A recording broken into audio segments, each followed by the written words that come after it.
A Rabbinic Anthology, selected with an introduction by C.G. Montefiore and H.Loewe. I think we are in our fourth program for the introduction by H.Loewe. If Judaism had always remained static and incapable of so molding new conditions to old institutions as to maintain stability and renew vitality, how poor should we have been? One is reminded of the use made of Psalm 99, verse 126. It is time for thee, Lord, to work, for they have made void thy law.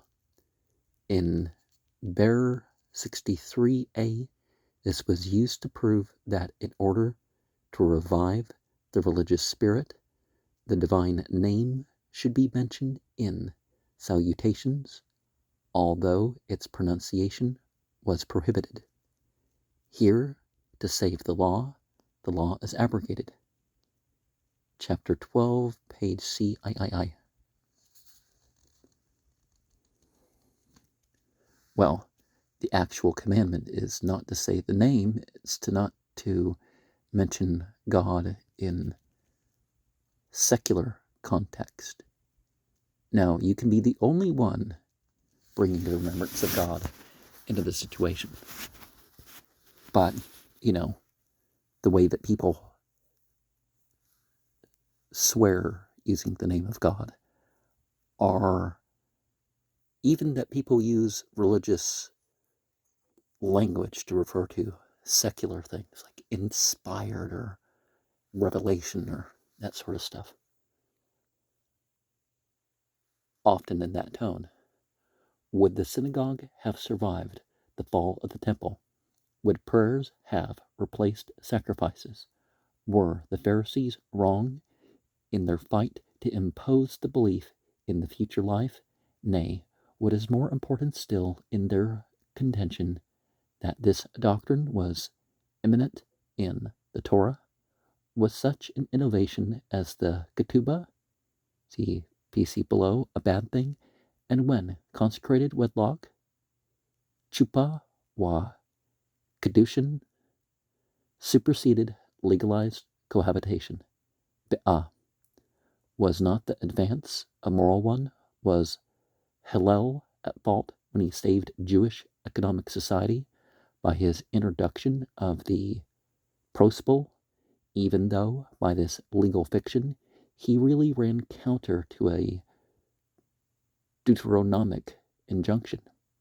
It is an adage in Judaism that potent though the deen law may be, though it cleave the mountain, yet custom, minhag, prevails over deen, for it is in the guidance of the people that the revelation operates.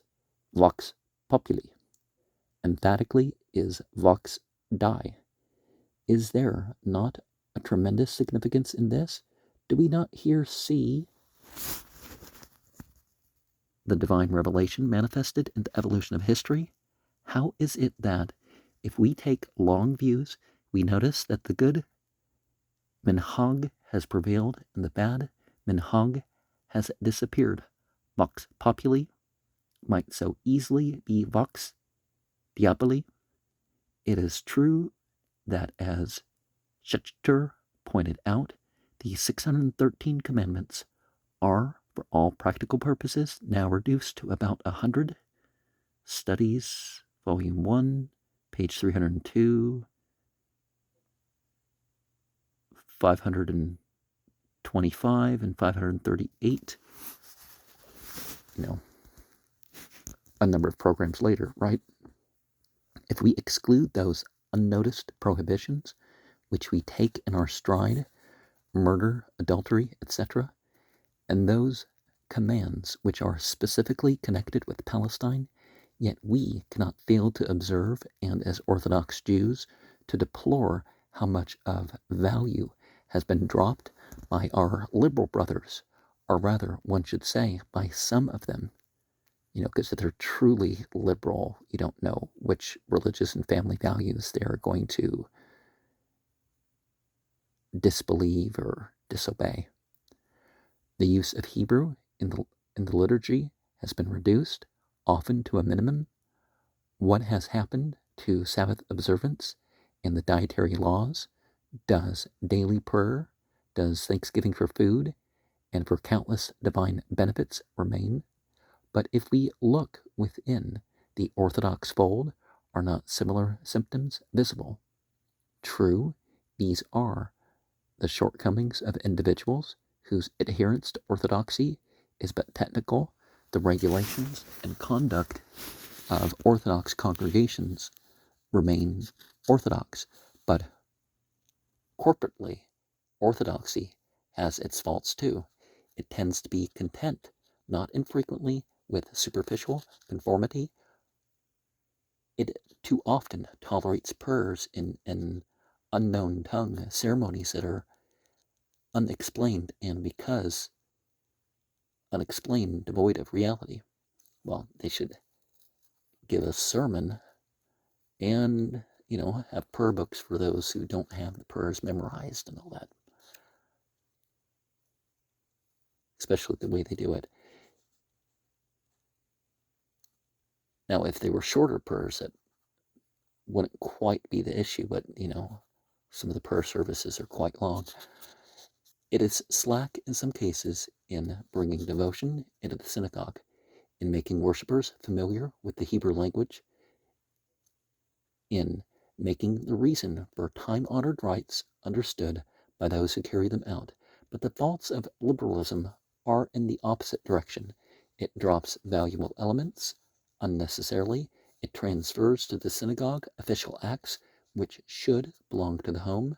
The father's douche and Havdalah, the mother's Sabbath lights, the family's daily prayers and grace at meals, the palm branch of the individual, the tabernacle of each household, the family Seder at Passover.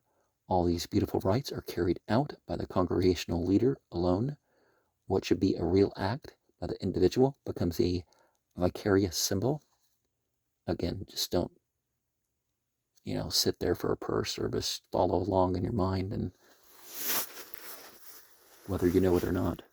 Because once you give up, you don't learn, Instead of lighting his lights on the Maccabean feast of dedication in his own home amid his kinfolk, the householder watches this historic ceremony in the synagogue. The worshiper becomes passive.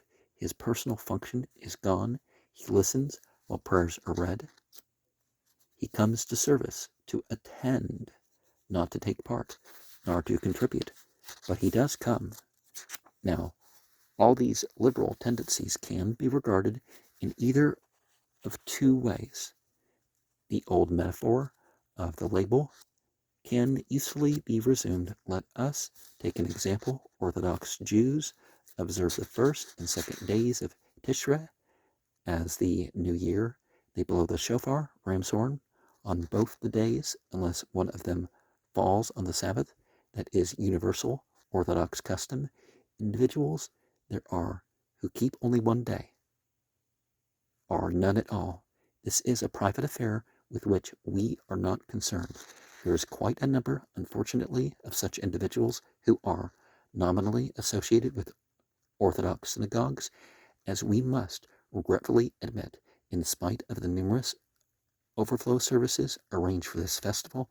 Now certain liberal congregations observe New Year on much the same lines as do the Orthodox. Others make great changes. The name New Year is eschewed in favor of Day of Memorial. One day alone is observed. The shofar is sounded even if the day falls on Sabbath. With regard to such a procedure, we can make one of two observations. We can say that, in our opinion, it is positively disastrous. The Day of Memorial is a biblical title. New Year is Talmudic. It is the name of a treatise in the Mishnah. It goes back nearly 2 millenniums. It is time-honored. There can be no ethical or aesthetic objection to it, such as might be raised against the Chalitza or Chalitza. See page 149. Why then make this gratuitous breach with tradition? Again, the second days of festivals were an institution of the diaspora, but New Year was always accepted since the days of Yohanan ben Zakkai. By the time of the Gemara, it was accepted. See Meg 31a and Buber's Note 1 in his edition of Pesquet Folio 149b. Why drop the second day? Finally, the omission of the shofar on the Sabbath practically marked the difference between temple and synagogue. For other reasons, see Rosh Hashanah 4, 1 and 2, Maimon, Yad, Hilk, Shofar 2, 6. To override that distinction means a reversal of progress, a return to the sacrificial era. It needed only because the second day has been dropped. In short, all these changes seem to us liberal innovations that are perilous and extreme. Now, one of the things is they've dropped the moon sighting, a lot of, the liberals, and sometimes people observe holidays on 2 days, so-called, to be sure, and it's like, if you wait for either global or local moon sighting of, the waxing moon. It's not the new moon you're looking for, it's the waxing moon. And when that crescent sighted, the month starts. And people would know, if 30 days of one month has been observed, then, you start a new month after that.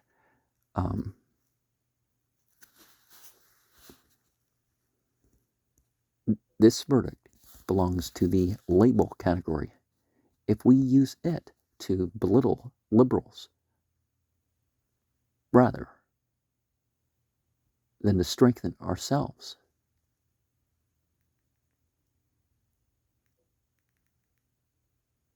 well, all these changes seem to be liberal innovations. Like, well, what about at some point the Orthodox stuff was innovations too, right? Well, a lot of it. Another verdict would be based on the circumstance that the liberal services have made very many Jews acquainted with the day of memorial, a title to which no Jew can take exception, since it is Mosaic, with the liturgy, including the Abenu Malkanu, per book, page 55, and the Musaf, page 245, and with the shofar itself.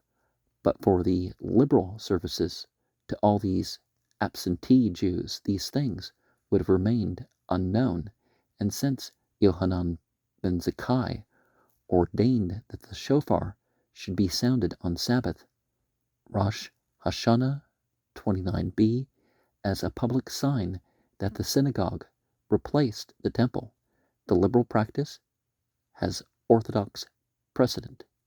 Orthodoxy has remained uncompromising.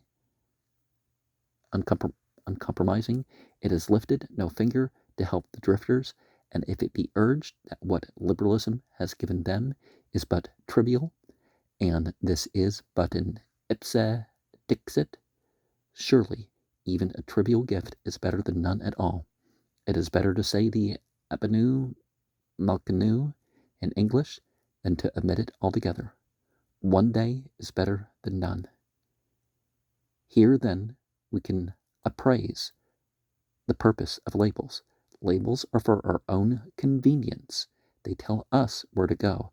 Our Orthodox label tells us how we should keep New Year. The liberal label indicates how they should keep the day of memorial. If we maintain a strict watch over the functions of labels, their utility will be incalculable. They make for precision and check sloppiness. We need them, but we do not confuse them with the luggage. Luggage that has gone astray can, after all, be traced, even without a label. By itself, the label is a piece of pasteboard. Yes, by itself, a mere piece of pasteboard, but it does not stand by itself. To us, Orthodox Jews, it is much more. It represents divine guidance in a tangible form. Whether we are fundamentalists and believe in mechanical revelation, or whether we belong to the school of historic tradition and believe in what I have termed intrinsic revelation, the word revelation remains.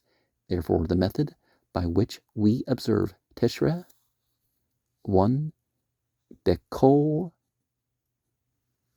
Parateha Ubekol Dek Dukaha, is indeed of paramount importance, and it is not to be brushed aside lightly.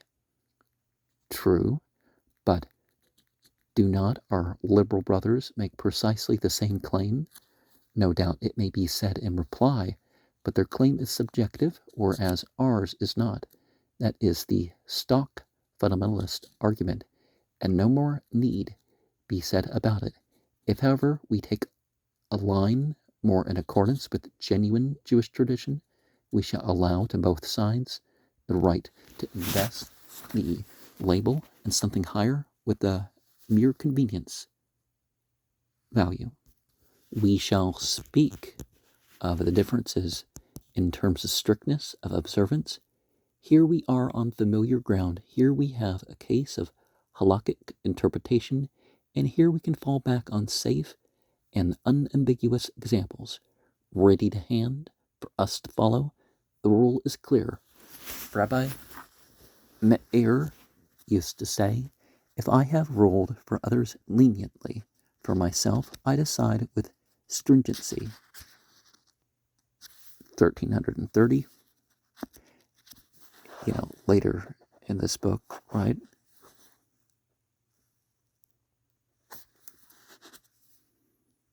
And conversely, in branding excess, Rabbi Huna describes the Pharisee who belongs to the class of crafty scoundrels as the man who, lenient to himself, teaches others to obey the hardest rules. 1385. There are things done and said in the liberal right which irritate us. There are omissions which horrify us, but is not the converse true? If we are shocked that in certain liberal synagogues men, and also women, go up bareheaded to the open Torah, are we entitled to deny to liberals a certain feeling of repugnance at chaletza, or weariness of the second days of festivals? Neither of which institutions, by the way, I am prepared to abandon. We must be fair in our judgment about differences of outlook and labels. A thing is not good or bad merely because it is orthodox or liberal, according to our viewpoint. It is good for us or bad for us, as the case may be, and according to the case, so much we act, we must follow the directions on our own label implicitly, without imposing it on the luggage of others. These distinctions, then, are internal. Their use is limited. Their function is to tell us what we ought to do, not to depreciate the work of others, whose views differ from ours in degree, but not in principle. Because Orthodox and liberal alike, we are all Kalal Yisrael, Catholic Israel,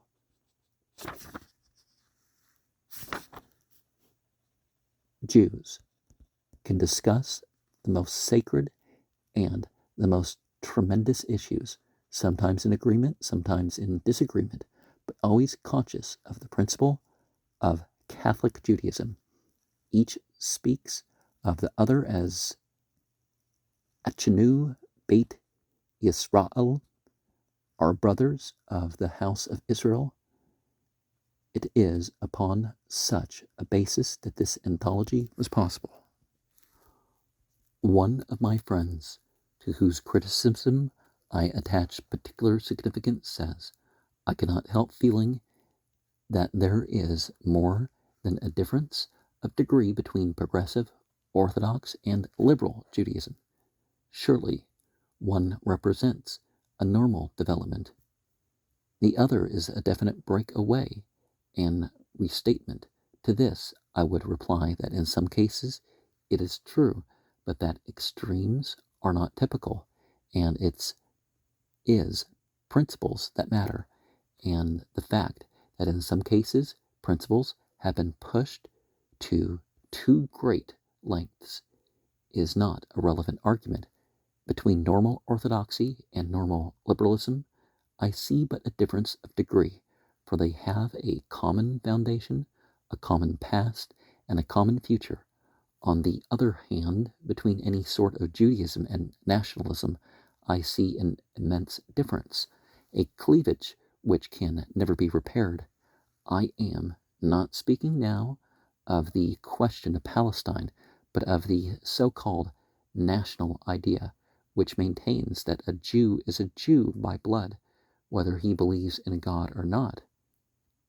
Well, if that's all they have, they're Goyim, regardless of whether or not they're Jews.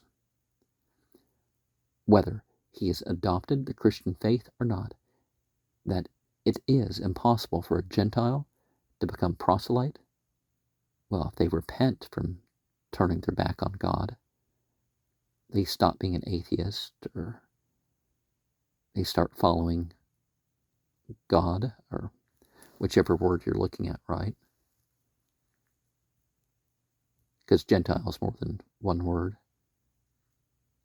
Since he cannot change his blood, and that a belief in God, though no doubt harmless, nay, even desirable for those who care to hold it, is not an essential in the definition of Judaism. Now, genetic tests kind of indicate that worldwide, Semiticism among Jews is only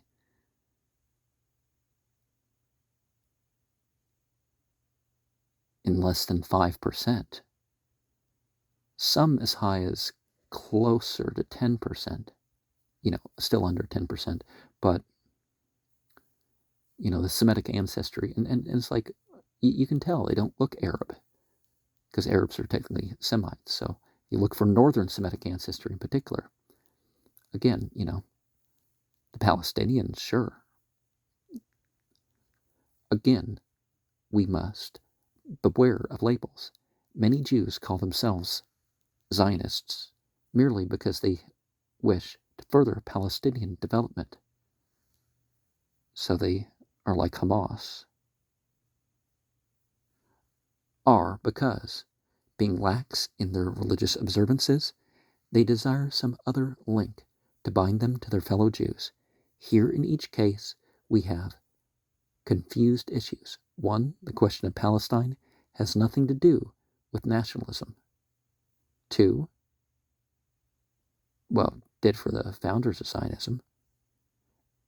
The amount of conformity is a question which every individual must settle with his conscience. Neither of these views represents nationalism. Nationalism is the declaration that racial descent is equal to belief in God as attests to Judaism, but Judaism teaches, thou shalt have no other gods. Well, nationalism is not about some nationless nation. It's about the soil. And there does tend to be blood tendency for the soil, and for Jews that tends to be out of the Ukraine area. And most of the rest, again, converts among Turks and Germans and stuff. Here, then, we have a gulf which is not to be bridged. Here there is no question of keeping or ignoring the second days of festivals and the like. Here is a vital issue. If the Jew to be separated, is the Jew to be separated from his God or not? Well, if it's a real God, it's not particular to him, right? On this point, there can be no compromise. For this, Jews have died, and for this, Jews must live. But the declaration that blood prevails over ideals is the very antithesis of Judaism. It is the motto of the swastika. Well, the swastika was a good symbol, even in Jewish use, until people slandered the symbols.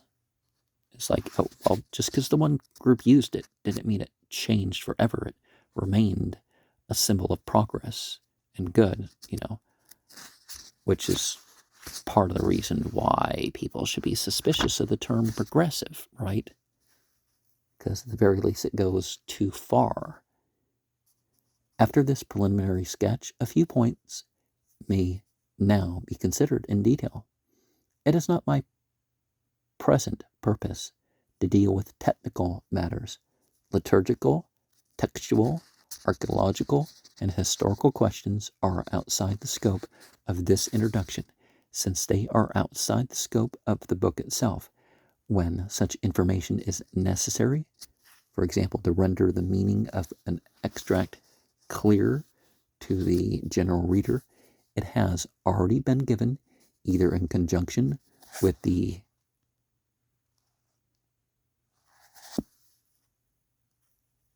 extract, for example, 1, the number of passages which constituted the Shema originally, see Prayer Book, page 8, and subsequently, page 40 and 40 to 42, are in the form of a longer note at the end.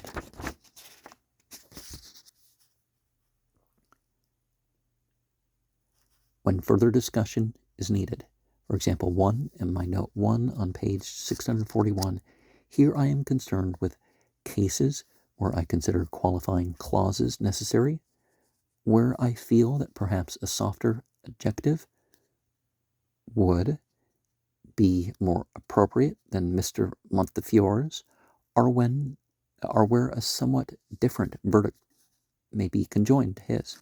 I do not pretend to have been systematic. There are not many cases of real divergence.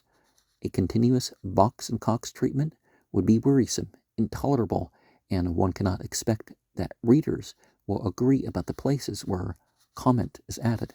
Some may deem every one of the following remarks irrelevant, intrusive, and purposeless. Some may call them special pleading. Others will hold that they are meager and insufficient. Here and there I may have missed a point.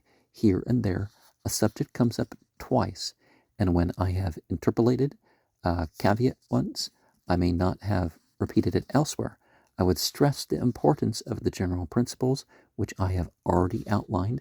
In their light, should the whole be judged, the details may now be considered.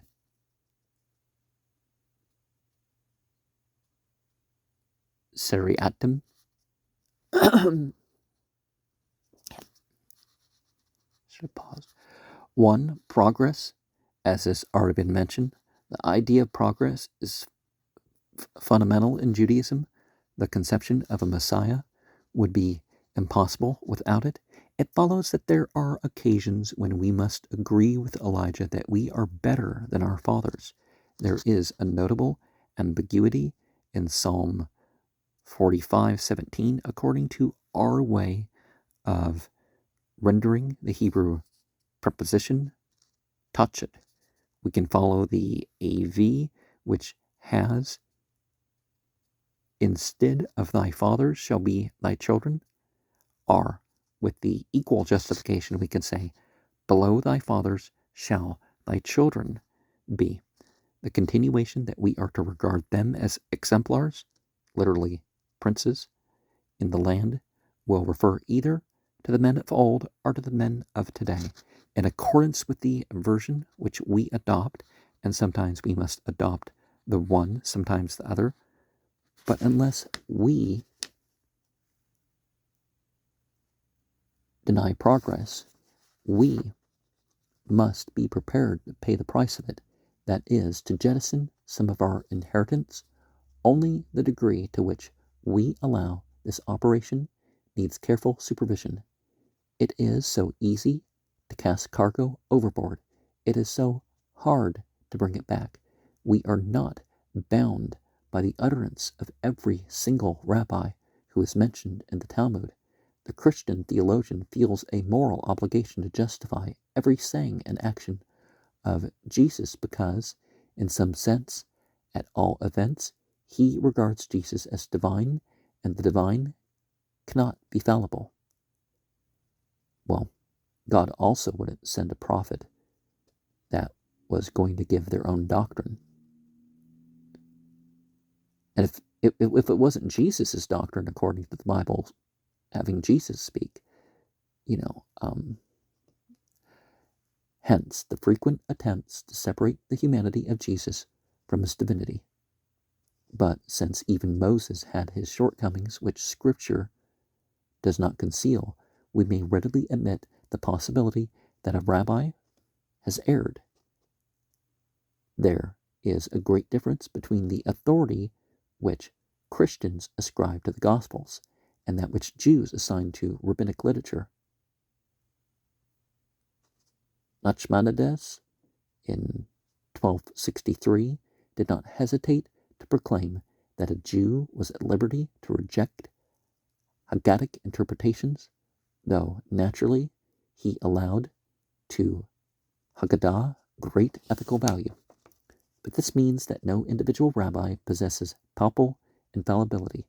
No rabbi has claimed to possess it, therefore we need not shrink from calling a weed, but we can say that the general tendency is noble. The higher views about God and his nature did, as Mr. Montefiore says, generally predominate. See page XXIII and to XXV and number 8 when we reach our main group, right? Ups and downs are inevitable in every religion, but these changes must not be given undue importance.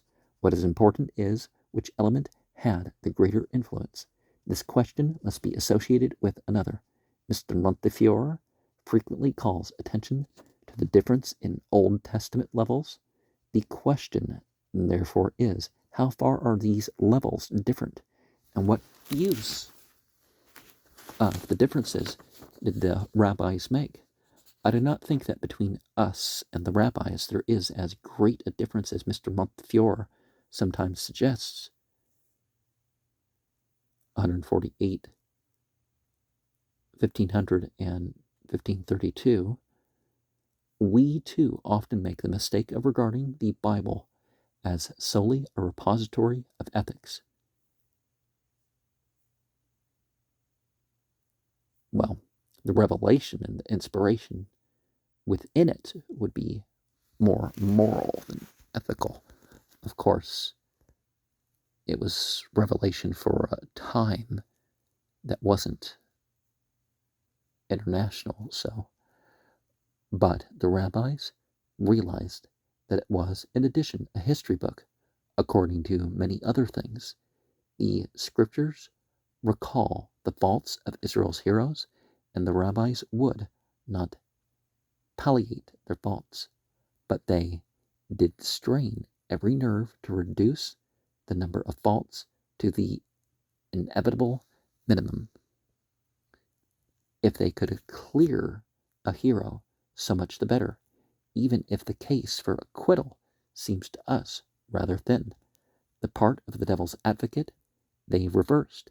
They did not recognize, as we do, that scribes who recorded history sometimes ascribed their own sentiments to the deity. but they were anxious to represent actions which are abhorrent as facts that happened, but which are not to be imitated. They did endeavor to mitigate these stories of Phineas. See Numbers 608 and 609. The slaughter of the Amalekites, etc. And a person could say that Amalekites were the extremist Israelites. Nowadays we would call them the Zionists. Or at least the people who were supposed to be part of their group, right? Same thing, right? They did not always succeed, but, and this is the important thing, they never or hardly ever made of these stories morals for conduct in the present, certainly never for the future. Eschatology may demand the elimination of wickedness for the establishment of the kingdom of God, but the defeat of Gog is left to the divine power. I am not therefore much worried by expressions of opinion on the part of the individual rabbis or by occasional instances of what Mr. Montefiore rightly called lower views of God. For example, 608 and 609, 973 and 141 to 144, page XXIII. As he says, the higher views prevail. For example, 9 and 754 to 756. 2. Particularism, page XXIX and XXXII, 95 and 128, 142 to 144, 259 to 260, 304 and 1034 are the numbers in this book. I agree that not infrequently there was no clear thinking in regard to the problem presented by 95. We may cut the Gordian knot. The problem was not often squarely faced because it was not often realized. Sometimes attention was aroused by the dilemma and various solutions were propounded. As Mr. Montefiore says, see 144, it was held to be best not to call the divine justice into question, but that in this way divine justice might be injustice was not remarked. Yet we must not overestimate this particularist element. One must also take the other view, see number 143, into account. Further, as Mr. Montefiore justly remarks, a preacher very often is lost in his audience. He forgets the outside world unless he is, at the moment, concerned with it. And this is right. Que trop bras mal etrint. A sermon dealing with the special needs of a given congregation should not wander over the face of the globe in search for material. Miss Jellyby is no model for imitation. Naturally, sermons which always concentrate on domestic issues tend to become parochial, narrow, and particularist. But there is something in the argument I have adduced, and I venture to cite a few words that I have written elsewhere on this subject. Very often, all good Israelites is tantamount to all good men. It merely happened that the speaker was thinking in terms of his environment. Recently, 22nd of March, 1936, there were 3 expositions of Christianity on the wireless. Father D'Arcy, S.J., Canon H.C. Robbins of Portia, and the Reverend W. Taylor Bowie of the Action Baptist Church. Each of these emphatically proclaimed the Christian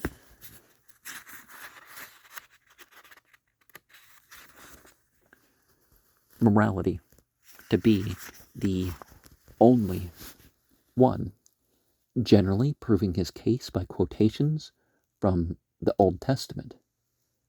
And of course, even Jesus, according to the Bible, would not have accepted it as some law to be done away with, just to be restored. Pla rose.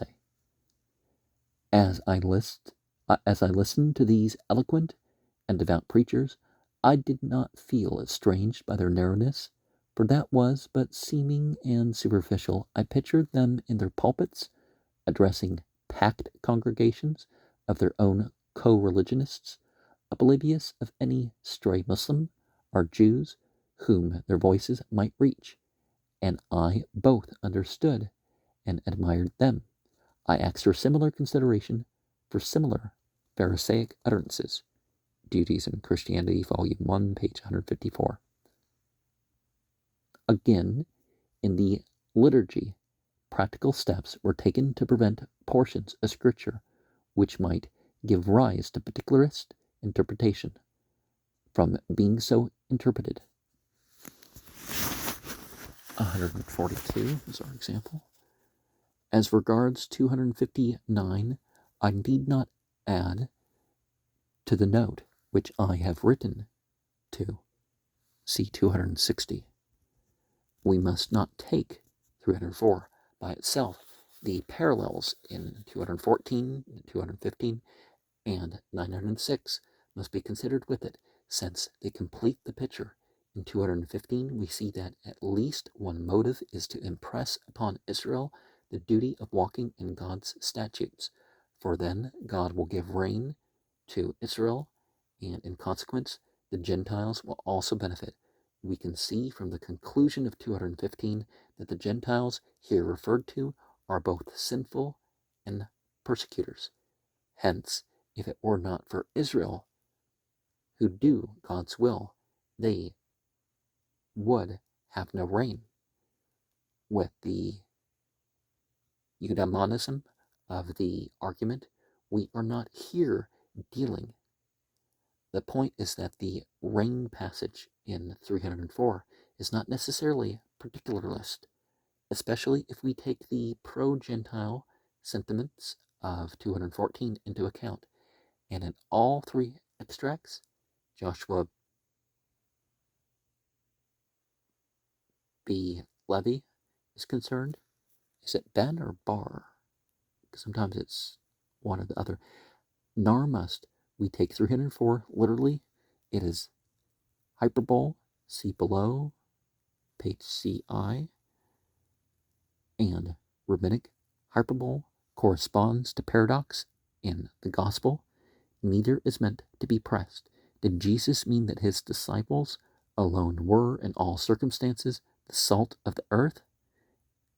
Well, salt absorbs some stuff, so, And Jesus is a qualifying clause, though absent in 304, is so frequently emphasized in rabbinic speech that it may here tactically be taken for granted. The rabbis, as the prophets, were outspoken about Israel's shortcomings. They so often state that the choice of Israel is conditional upon Israel's conduct, that the idea can be regarded as implicit even when it is not actually expressed. Here in 304, we cannot do otherwise. If ever there was a universalist, it was Joshua ben Levi. He would not have uttered a particularist saying. We have had in some examples. In 228, he speaks of the divine image in man. In 76, that God hears the prayers of all face to face. In 1342, that a man with a humble mind is as though he had offered all the sacrifices in the law. In all these instances, Joshua is referring to men in general, not merely to Jews. And in 1582, he takes Judah's view that a proselyte can say, God of our fathers, because he is a full Jew. See also 116. Well, one of the things too,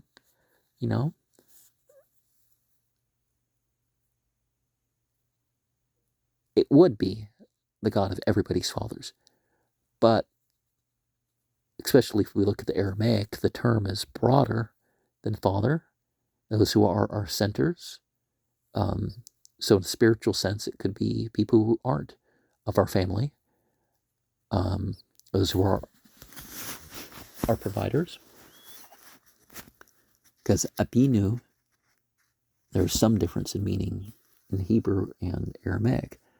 But anyways, Joshua's love of peace was well known. So were his intercourse with Gentiles, interaction, and his behavior towards Jewish Christians who often harassed him. He refused under severe provocation to curse them. See 13:14. And so great was his leniency that when a schismatic deliberately omitted one of the test benedictions, J. Bear 5:4, folio 9c, lines 39, he refused to debar him from leading in prayers. Joshua's final remark in 304 was clearly meant to apply to the ideal Israel of the future, just as in 1034, an obedient Israel, hallowing the divine name by righteous behavior, is contemplated. And finally, as Mr. Montefiore also remarks, we must take conditions into account and we must judge by date. A naive obiter dictum of the 3rd century is bad enough. Deliberate particularism uttered by a victim of persecution is bad enough, though it can be understood. But a cold-blooded treatise, for example, the homilies of Ephraites, which rejoice in the misfortunes of the Jews and which are inspired by bitter hatred, the same applies to a great part of the material collected by Dr. Lucian Williams in his Corpus Adversus Judaeus, written on behalf of the persecutor in armchair security and consciously formulated so as to promote hatred and strengthen the case for tyranny, is inexcusable. This remark is prompted by what Mr. Montefiore says, page XXXI, about the bitter jest, whom God loveth, he chastiseth. Mr. Montefiore rightly calls this a bitter jest. Is it conceivable that in the year 1934, a German theologian, a rabbinic scholar of great distinction, should have taken this in earnest? Professor Kittel's thesis is roughly that, as the Jew claims to be the suffering servant, it is the Christian's duty to make him suffer and fulfill his function. So unbelievable will this be to future generations that the late Professor Burkitt caused 2 copies of Kittel's book to be placed in the university library as an awful warning of the lengths to which Kittel's hypothesis could go. No one for a moment takes such extravagances seriously. No Jew would attribute them to responsible Christian thought, but there are not a few cases in current theological literature which seem to us ungenerous and particularist. Most of us feel impelled to judge them on the scale of merit, to take the writer's nobler and more usual attitude as characteristic of him. It is sometimes right to have a blind eye and a deaf ear. Jews are said to be hypersensitive. They have reason to be. But per contra, we have a right to ask for some indulgence in return. Not every remark that is to be regretted should be treated as a slogan. For example, in 1524, there is an unpleasant piece of particularism in the remark said to be made by God to Job. Art thou greater than Isaac, whose eyes I dimmed because he loved Esau? This is not in our taste. It is childish, it is ineffective, and it is casual. But what Chanina B. Papa meant was no more than this. Isaac was punished because he made friends with criminals of the deepest dye. To us, Isaac's affection for his elder son seems far from blameworthy. We are, however, not concerned with the real Esau of Genesis, but with the ideal Esau, who already in Malachi 1 and 3 had become the type of consummate sinner.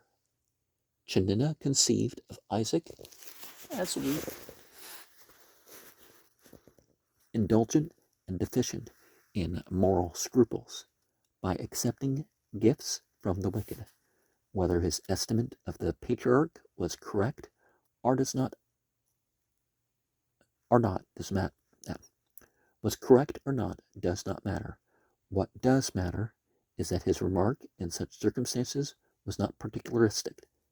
Well, if he's judging against the prophet, it kind of does matter, but that's not what they're talking about, is the point he's making. For Chanina identified Esau with Rome, and we know from Abzar 2a what Rome meant to Chanina. He there says that Rome has constructed many roads, built many baths, amassed silver and gold, and so on. But Rome has done all this for self-interest. The roads are for harlots to ply in, the baths are for luxury, the silver and gold is robbed from God. Chanina knew what martyrdom, Rome, and persecution could involve. 677. Well, it wasn't all persecution. Putting down the genocide and establishing Palestine in 135 wasn't exactly what you call persecution, but stopping persecution. But other than that, for the most part, yeah, they kind of did persecute the people they conquered. But nonetheless, he could stress the important function exercised by Gentile proselytes. 1605, see note 78. We must be careful then of seeing particularism where it is not really to be found. But that does not mean that Chanina's remark is to be an exemplar for us, who view the circumstances in a different light. 3. Sacrifices, page XX, VIII, and XXX. See number 55 to 57, 111, 311, 313, 1145, and notes 3 and 4. Although a few observations on sacrifices have already been made in notes 3 and 4, and in the remarks appended to certain extracts on which Mr. Montefiore has commented, yet something remains to be said in view of a sentence in Mr. Montefiore's introduction, since his introduction was, like the present one, written after the body of the book was in page proof. The sentence to which I refer, and which I have only just seen, could not have been treated in my previous remarks. The sentence, page XXVIII, runs thus: "The Lord is good to all," says the psalmist. And the rabbis would heartily subscribe to the doctrine, and even include the animals. Well, humans are a type of animal, but we'll leave that for now. Yet just as they could honestly think that God liked, or at least ordered, Israelites to worship him by holocausts of bleeding animals, so they could honestly think that he liked to, or at least would send Gentiles and Massa to hell, or at any rate deprive them of the glorious world to come. Here, it seems to me, are two incongruities which require separate consideration. 1. The concurrent love of animals and holocausts. 2. The belief that God loves all men and yet acquiesces in or delights in the sending to hell of Gentiles and Massa. As regards the love of animals existing side by side with their sacrifice, it must be admitted at once that there was this paradox that God loved animals on the one hand was undeniable. So great is the stress laid on God's all-embracing love that Psalm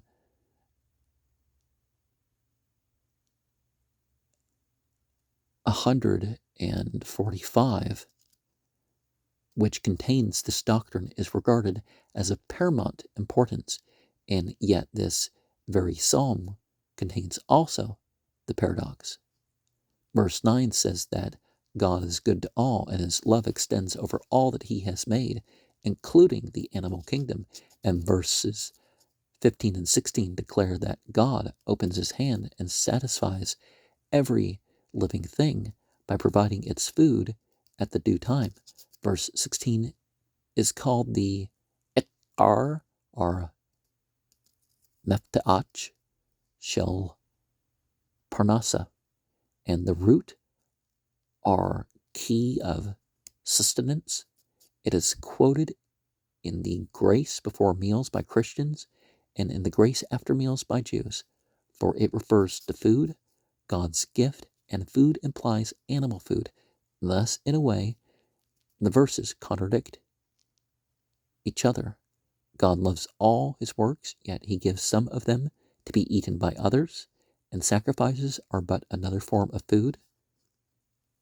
So no reason to be afraid of them, because you can spiritualize anything worth doing that you do.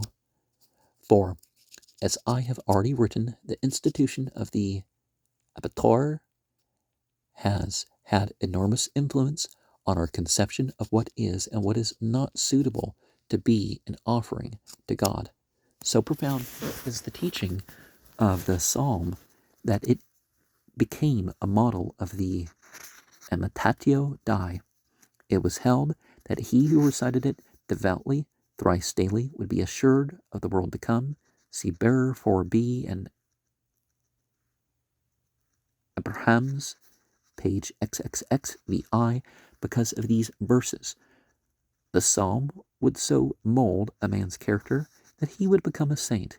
And in fact, the psalm comes 3 times in the daily liturgy, PB 29, 71, 94. On no day of the year, be it fast or feast, is it omitted. So likewise are passages reminiscent of the sacrifices included in the Orthodox liturgy. As I have already said, there are 3 different attitudes to the sacrificial passages. The liberals have dropped them. At the other extreme, there are those in the Orthodox camp who recite the passages because of their belief in and prayers for their literal and physical restoration. But to many Orthodox Jews, probably to the majority of those who reflect on the passages, their value lies in their historical teaching and in their symbolism of a golden age to come. They help us to maintain touch with the past without injuring our most spiritual hopes for the coming of the kingdom. They serve to bridge the gulf of time and to mark the path of progress. To those who formulated these prayers, the restoration of the altar symbolized the coming of God's kingdom. It is in that symbolic sense that we repeat their words, see below. As to the origin of sacrifices, I have already written 2 lengthy notes, number 3 and 4, and I feel it necessary to apologize for adding to them, but it is, I fancy, inevitable. To primitive man, in almost every place, animal blood appeared to be something specially precious and therefore apt for presentation to the deity. Is this because man was carnivorous and felt that the best of food, the life stream itself, should be offered as a gift? On the other hand, is horror at the sight of blood instinctive, or is it the result of education and aesthetic development? We notice how, in some places, the blood theme fades away. It yet tends to become refined. It grows into a metaphor. The Hebrew dictionary illustrates this. Dam, actually blood, passes in the plural through several stages, since it is one of those words which signify both cause and effect. It comes to mean bloodshed in the abstract, blood guilt, fine per homicide, fine in general, price, value. In Hindustani, dam has no other meanings than the last few. No association with blood remains. It even becomes the name of a small copper coin and enables us to say, without the slightest impropriety of speech, I don't care a damn, which is parallel to not worth a curse, Kerse, i.e., cress, in Chaucer, and Piers Plowman, Ch. Yule and A.C. Burnell, Jobson, 2nd edition, London, 1903, page 293 to 294. So far has the word traveled from its original source. It is possible that the Indian coin gets its name from some non-Semitic source, but that dam equals value is Semitic. There can be little doubt. Some would say that the language sourcing came from the other direction, the Aryans to the Semites and Africans. You see sort of a flux in the language. But one of the things that happened about 40,000 years ago was all of a sudden people started making more vocal sounds. They switched from about 40 vocal sounds to about 200 and a few, I don't remember the exact number, vocal sounds that can be used in language. In Judaism, the very idea of blood excited the profoundest horror. To eat with the blood was heinous. Sevenfold was the prohibition against it. Sacrifices gave place to pur, and henceforward blood defiled instead of purifying, and yet Streicher accuses Jews of using blood, human blood, and not merely animal blood in worship. There is some evidence of this, but it's not a whole Jew thing, just like when they talk about the Nazium. The real Nazium that the Jews talk about in their, I'm using the Hebrew, are Nazis, as people would, before the term got referred to the NSDAP. There were some, and there still are some, but we're not talking about Jews as a whole. We're talking about some here and there that actually. It is ironical to note how inconsistent the Nazis are. And that's true too with the actual Nazis, but let's not confuse the Nazis with the NSDAP.